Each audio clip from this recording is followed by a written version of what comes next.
Na verdade, eu trabalho com os primeiros estágios de vida dos peixes. Os ovos e as larvas dos peixes, eles são organismos diminutos que são transportados pela corrente d'água, né? E então, a influência dos fatores ambientais, como o transporte das correntes, por exemplo, né, e dos poluentes da questão humana, são importantes para caracterizar a mortalidade desses indivíduos nessa fase de vida.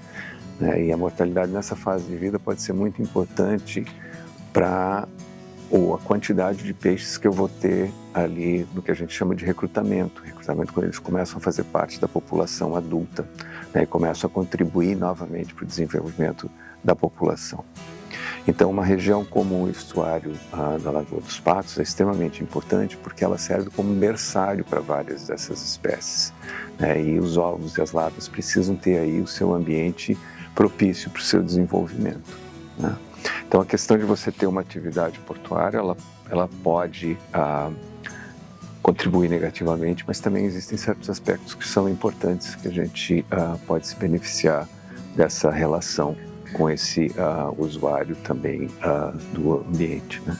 Eu vejo que uma força muito importante que a gente tem aqui no nosso é justamente o aporte do conhecimento, né? A gente contribui com o conhecimento, né, sobre o ecossistema, sobre os diferentes compartimentos do ecossistema, e a gente prepara também as pessoas para trabalhar adequadamente com isso, né? A formação de recursos humanos é um aspecto muito forte aqui da universidade, do nosso laboratório, dentro das atividades que a gente faz com o PELD.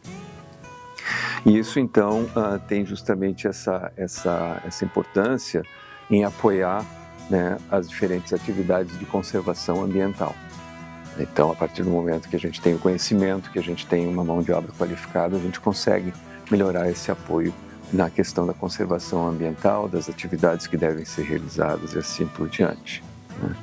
Porém, a gente tem certas fraquezas, né? E eu diria que uma fraqueza intrínseca ao nosso sistema é a diversidade de atividades que a gente tem que realizar, né? A gente tem que fazer a parte acadêmica, de dar aula, né, de ensinar, a gente tem que fazer a pesquisa, a gente tem que contribuir essa informação para a comunidade externa, né, que é o pilar da universidade.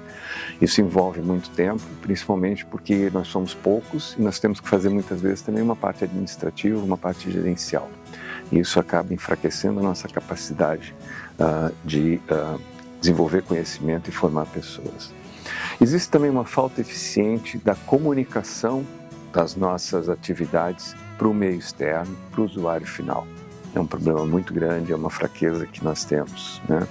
E sem dúvida a deficiência de recursos, né? Tanto recursos para financeiros como também de infraestrutura, né? Para aplicação e desenvolvimento desse conhecimento, né? Muitas vezes a gente trabalha com aspectos que a gente improvisa e não necessariamente com as metodologias ou com os equipamentos ou com a infraestrutura que a gente precisaria ter.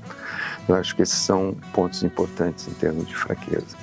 Porém, existe uma série de oportunidades, né? Nós podemos melhorar a comunicação com o meio externo, né? Acho que a gente está fazendo isso aqui agora, né? Isso é muito importante, principalmente quando a gente tem um interlocutor específico, né? Que demanda um determinado problema, uma determinada solução, né? Que a gente pode atuar. Isso é muito bom. Nós também né, fornecemos justamente essa utilização de mão de obra qualificada, né? Muitos dos nossos alunos, os egressos, são pessoas extremamente capacitadas que podem contribuir para isso, né? E também existe essa oportunidade de se adquirir, então, recursos e infraestrutura como contrapartida a esse desenvolvimento, né? Eu vejo, em termos de ameaça, né, primeiro que existe uma certa visão, eu chamo isso de visão de equivocada da conservação.